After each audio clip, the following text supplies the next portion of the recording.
Hello and welcome to Maths with Jacob. This lesson will focus on angle sum of a triangle worksheet. So this video presents some worksheets to do with the angle sum of a triangle. Now, there are some interesting exercises here, and if we know the rule about the angle sum of a triangle, we can do all these examples. So if you're not sure what to do, there is a lesson on this very topic, and on the last slide, if you click on the link, it will take you to the lesson and it will explain how to do all the examples.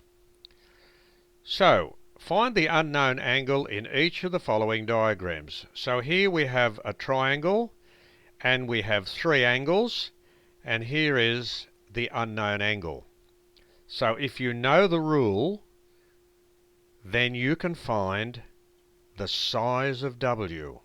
So you need to know what those three angles there add up to, and that's very straightforward then to find W. It's exactly the same here. We're given M plus the other two angles. We need to find M by using the rule.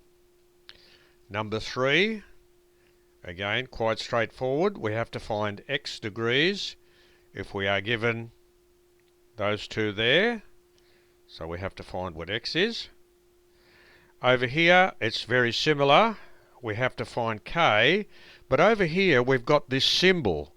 Now we saw in an earlier video what this symbol means. Okay, and if you know what that symbol means, that will enable you to find k. For number 5, we have to find x. We know that angle, okay, and we're given that that's 120 there. We need to find x. Over here it's very interesting. These two angles here, we are told that they're equal, but we know that that's 30.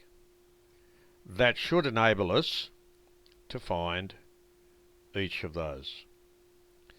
Over here again we have three angles of a triangle, but look how interesting this is. There's a variable or an x involved in each of those. So see if you can form an equation which helps you to find the value of x. And for the last one, we have to find the value of m. We're given that those two angles here are 40 degrees each. So by knowing that fact, we should know what this angle is, and that will actually help us to find the value of m. So this video has given us some worksheets to do with the angle sum in a triangle, and if you're not sure what to do, there is a lesson on this very topic, and on the next slide there is a link. Click on the link, it will take you to the lesson and it will explain how to do all the examples.